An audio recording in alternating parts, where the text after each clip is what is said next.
안녕하세요. 홍순례입니다. 이번 시간에는 9번째 고전문학 속의 꿈 이야기에 관해서 개괄적으로 살펴보겠습니다. 첫 번째, 설화, 고전소설의 태몽, 영웅의 탄생에 신비한 태몽이 있었습니다. 고전소설에. 그래서 사건 전개의 복선으로 꿈을 활용하고 있습니다. 설화 그러면은 신화, 전설, 민담 요 세 가지를 갖다가 묶어서 우리가 설화라고 하는데요. 여러분 잘 아시다시피 삼국유사 속에 나오는 그 조신몽 설화를 들 수 있겠습니다. 그래서 조신이 절에 온 그 태수의 딸인가요? 짝사랑하게 되고 잊지 못해서 법당에서 불공을 들이다가 조는 거죠. 근데 그 꿈속에 태수의 딸이 이제 찾아와서 같이 도망가 가지고 이렇게 아들 딸 낳고 살지만은 젊었을 때의 얘기고 나중에 이제 늙고 병들고 가난에 아주 시달려서 아들인가요? 굶어 죽어서 길가에 이렇게 파묻고 또 딸은 동냥하러 나갔다가 개한테 물려서 들어오고 그래서 부부가 서로 헤어지기로 하는데 그렇게 우리 인생의 참 일장춘몽이라고 할까요? 우리 인생의 덧없음을 이제 꿈으로써 이제 일깨워준 설화입니다.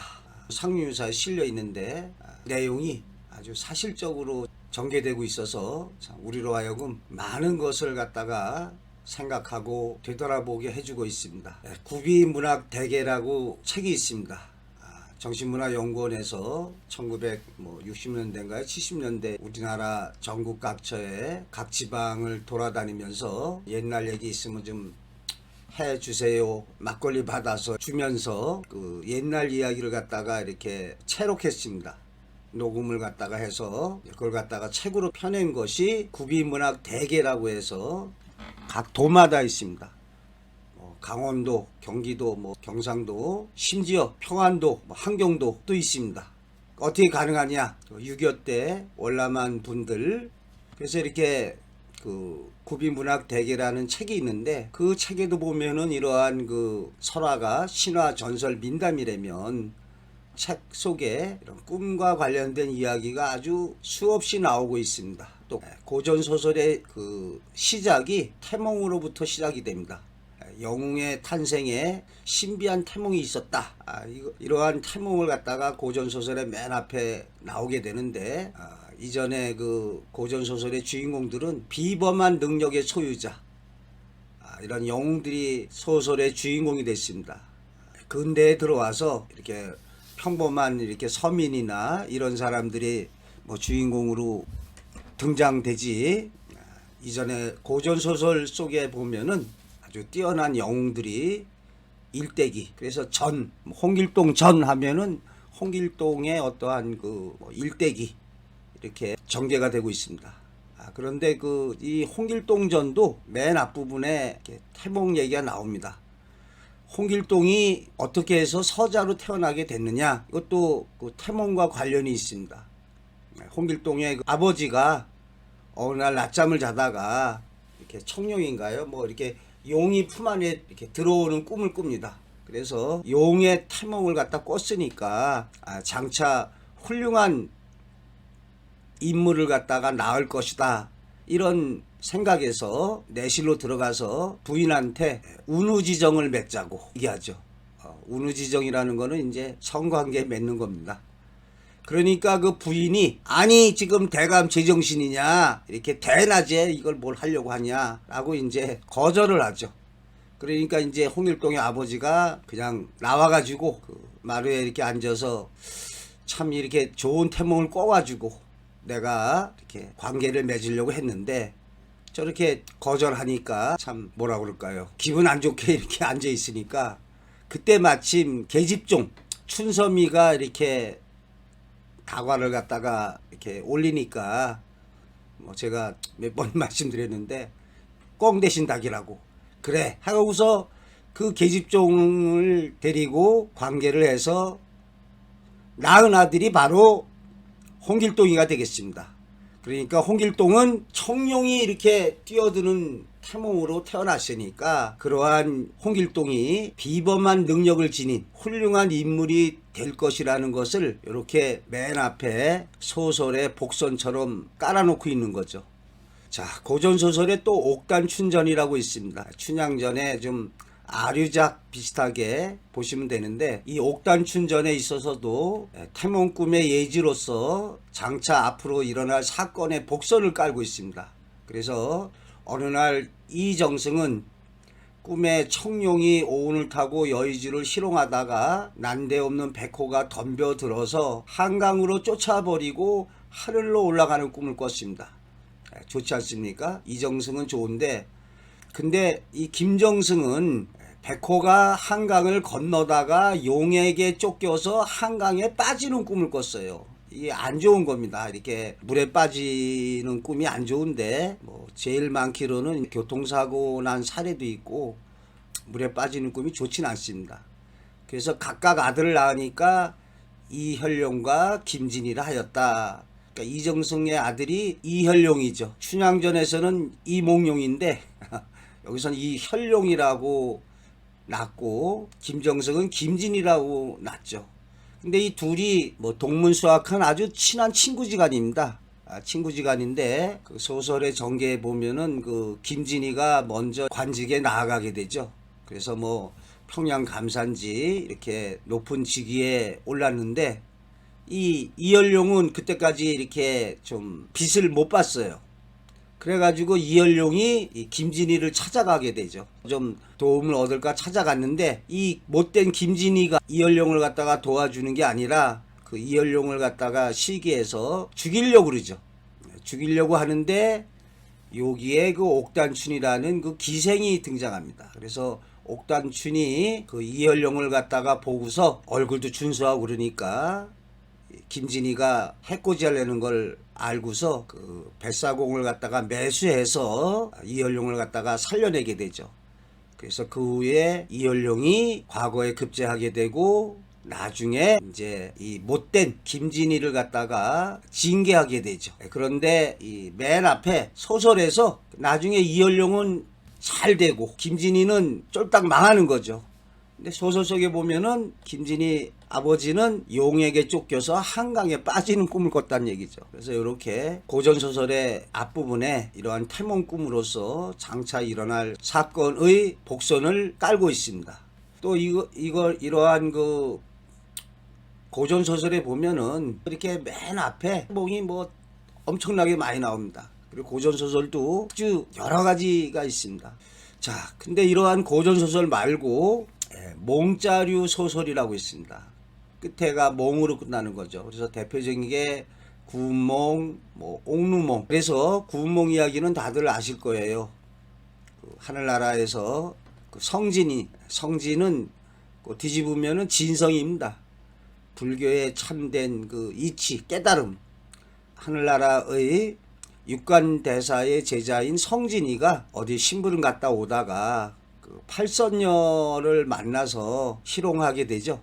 그리고 불교의 교리에 회의를 느끼게 되고, 이러한 아름다운 미녀 또는 이러한 그 세계를 좀 동경하게 되죠.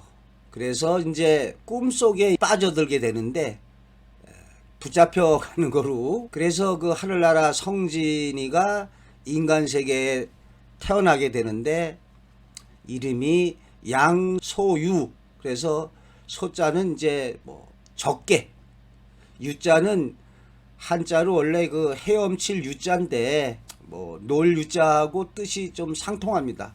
그래서 그 이름을 참 암시적으로 지었는데요. 인간 세계에 태어나서 쪼깐 놀았다. 하늘나라에서는 성진, 뒤집으면 진성, 참된 진리, 깨우침. 인간 세계에서는 조금 놀았다. 그래서 이제 그 팔선녀를 갖다가 다 만나게 되죠. 그래서 양소유가 이처육첩, 2명의 부인과 6명의 그 첩으로 팔선녀를 다 맞아들이고 인간 세계에서 부귀영화를 다 누리다가 9월 9일 뭐 중양절에 이렇게 올라가서 보면서 이렇게 인생 무상의 그 무상함을 이렇게 깨닫게 될 때 이제 다시 꿈에서 깨어나는 얘기로 돼 있죠.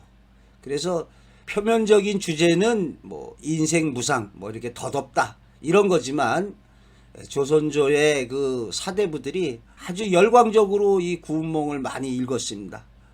그래서 구운몽은 한마디로 말하면 출장 입상, 나가서는 장수가 되고 들어와서는 어진 재상이 되는 조선조 사대부들의 입신양명, 몸을 세워서 이름을 드날린다. 이러한 입신양명과 출장 입상, 이런 사대부들의 어떠한 뭐 로망이라고 그럴까요? 사대부들의 어떠한 그 꿈을 갖다가 바램을 이렇게 문학으로 형성한 소설이 구운몽입니다. 옥루몽도 비슷합니다. 저는 고등학교 시절인지 옥루몽을 읽어봤는데요. 전 중국 소설인 줄 알았습니다. 전부 다 무대가 뭐 중국으로 돼 있고 그런데 대학교 가서 보니까 우리나라 소설입니다. 근데 역시 옥루몽에서도 이렇게 아주 여러 여자 만나고 뭐 이런 이야기가 나옵니다. 그런데 이 네 번째 그 몽유롭게 소설이라고 있지 않습니까? 이 몽유롭게는 꿈속에서 놀았다 뭐 이런 얘기인데, 몽자류 소설이 어떠한 사대부들의 어떠한 꿈과 이상을 나타내는 소설이라고 한다면, 몽유롭게 소설에서는 꿈을 빌어서 현실을 비판하고 있습니다. 또 근대에 들어와서도 금수회의록, 안국선의 금수회의록인가요? 그래서 꿈속에서 동물들이 회의하는 걸 보면 얘기가 나옵니다. 여기도 참 재미난 얘기들이 많이 나옵니다. 그래서 우리 사람이 참 탐욕스럽죠. 그냥 고기 있으면은 어떻게 합니까? 냉장고에 냉동실에 뒀다가 필요할 때 꺼내 먹을 수 있으니까 인간이 참 탐욕스럽습니다. 그래서 그냥 속담에 뭐 99섬 가진 사람이 100섬 채우려고 한 섬 가진 걸 뺏으려고 든다고 하지 않습니까? 근데 동물들은 그렇지 않죠. 우리 호랑이가 그런 얘기 하던가, 여기 금수회의록에서 우리는 배가 고프면은 딱 한 마리 잡아먹는데 그 사람들은 배가 고파서 잡아먹는 것도 아니고 전쟁 일으켜서 수많은 사람 생명을 죽이고 그러지 않냐. 제가 언젠가 그 TV를 보다 보니까 곰들이 그 겨울잠 자기 전에 그 영양분을 많이 보충하려고 이렇게 연어가 막 그 올라오는 그 길목에서 탁 쳐가지고 연어를 많이 잡아먹는데, 나중에 이제 이 곰들은 배가 부르면 거기서 멈춰야 되는데 요 곰 새끼들이 연어를 탁 잡아가지고는, 보셨나요? 그 연어의 눈알만 빼먹더라고요. 아마 그 눈알에 맛있는지, 그 영양가가 그 연어 눈알에 그 응축되어 있는지, 그 곰들이 연어를 잡아서 배가 부르면 그 연어 눈알들만 빼먹는 게 나왔습니다. 우리 인간은 어찌 보면 그보다 더하죠. 뭐 방송에 보니까는 뭐 우리가 사람 사는데 집 한 채면 되는데 수십 채 또는 더 되죠. 이렇게 뭐 매점매석이나 뭐 같은 거죠. 뭐 그렇게 좀 탐욕스럽게 하는 경우가 있었습니다. 참고로 이 금자는 한자로 날짐승 금입니다. 두 발 달린 거, 뭐 닭이라든지 뭐 오리 같은 걸 갖다가, 그래서 우리가 가금류, 수는 호랑이처럼 네 발 달린 걸 뜻합니다. 그래서 우리말로는 날짐승과 길짐승, 금수회의록뿐만이 아니라 수없이 많이 있습니다. 여기 그 이광수의 꿈이라고 적어놨는데요. 이광수의 꿈이 아까 말씀드린 삼국유사에 나오는 조신몽을 갖다가 좀 뭐 개작했다고 할까요? 그래서 이 이광수의 꿈이라고 그래서 그 이전에 TV 문학관으로도 나온 걸 제가 본 것 같습니다. 그래서 이렇게 꿈이라고 하는 게 뭐 소설뿐만이 아니라 이제 다음 시간에 살펴볼 뭐 영화의 소재로 많이 등장되고 있습니다. 제가 한 번은 오늘은 꿈 이야기를 갖다가 내가 어디서 이렇게 꿈에 관한 얘기를 듣지 말고 읽지도 말고 뭐 그래야겠다라고 이렇게 하루를 보낸 적이 있습니다. 그날 저녁에 자려고 잠자리에 누워서 테레비 켰는데 아이고, 영화 속에 꿈 이야기가 나오더라고요. 여러분, 그 영화 속에도 꿈 얘기 많이 나오죠. 자, 이번 시간은 고전문학 속의 꿈 이야기에 대해서 아주 간단하게 살펴봤습니다.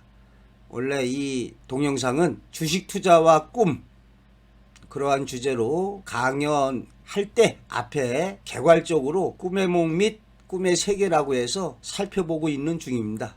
자, 이번 시간에는 여기서 마치도록 하겠습니다. 안녕하세요.